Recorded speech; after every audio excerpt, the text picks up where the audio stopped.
High friends, welcome to metro story. Yes, நம்ம எல்லாருமே எதிர்பார்த்த மகாநதி ப்ரோமோ மார்னிங் வந்து வரல. மதியம் தான் ஒரு 3 o'clock மேலே வந்து அவங்க ரிலீஸ் பண்ணாங்க. ஏன் டிலே அப்படின்னா அவங்க சைடில் எடிட்டிங் தான்.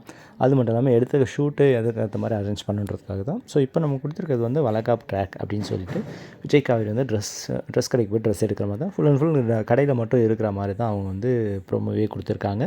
வீட்டில் எந்த ஒரு ஷார்ட்டும் கொடுக்கல. சரிங்களா, 2 பேரை மட்டும் வச்சு சாரீ செலெக்ஷன் பண்ணுற மாதிரி தான் வந்து கொடுத்துருக்காங்க. காவேரி வந்து எல்லோ கலர், அந்த மாதிரி கோல்டன் கலர், ஸோ அந்த மாதிரி பிங்க், அது மாதிரிலாம் செலக்ட் பண்ணுற மாதிரி தான் ஷாப்பில் வந்து எல்லாத்தையும் சுற்றி பார்க்குற மாதிரி தான் வந்து ஃபுல் ப்ரோமோ வந்து கொடுத்துருக்காங்க.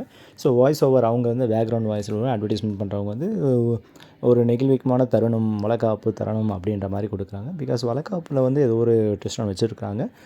வளகாப்பு முடிஞ்ச பிறகு அந்த ட்விஸ்ட் வருமா, இல்லை நடக்கும் போதே வந்துடுமா, இல்லை வளகாப்பு அரேஞ்ச்மெண்ட் பண்ணிவிட்டு நடக்காதா அப்படின்ற ஒரு ட்விஸ்ட், இந்த 3த்தில் எதனா ஒன்று தான் வந்து பண்ணுவாங்க. பட் கண்டிப்பாக ஒரு சம்பவம் இருக்குன்னு தான் சொல்லணும். பிகாஸ் வந்து அப்கமிங்கில் வந்து குமரன் ட்ராக் வந்து இம்பார்ட்டன்ஸ் வந்துட்டுருக்கு. பிகாஸ் நிவின் வந்து வெளியூருக்கு போயிட்டார். இன்னும் அவருக்கு எந்த ஒரு தகவலும் இல்லை. ஆஃபீஸ் ட்ராக் ஒரு பக்கம் போயிட்டுருக்கு. பட் இந்த வளகாப்பில் வேறு எதனா சம்பவம் நடக்க போதா குமரனை வச்சு அப்படின்றது தான் கதைக்களம். அதுவும் கொஞ்சம் இன்னும் அஃபிஷியல் கன்ஃபர்மேஷனாக வெயிட் பண்ணுறேன். வந்ததுன்னா அதையும் உங்களுக்கு அப்டேட் பண்ணுறேன். இந்த ஷார்ட் மட்டும் தான் வந்து ப்ரொமோவா அப்படின்னு கொடுத்துருக்காங்க. பட் அந்தளவுக்குலாம் எதுவும் இல்லை, நார்மலாக தான் இருக்குது. சரிங்களா? ஓகே ஃப்ரெண்ட்ஸ், நம்ம சேனலை சப்ஸ்கிரைப் பண்ணி, ஷேர் பண்ணி, லைக் பண்ணி, கமெண்ட் பண்ணுங்கள். இது போன்ற டீட்டெயில்ஸ் வந்துட்டே இருக்கும். தேங்க்யூ.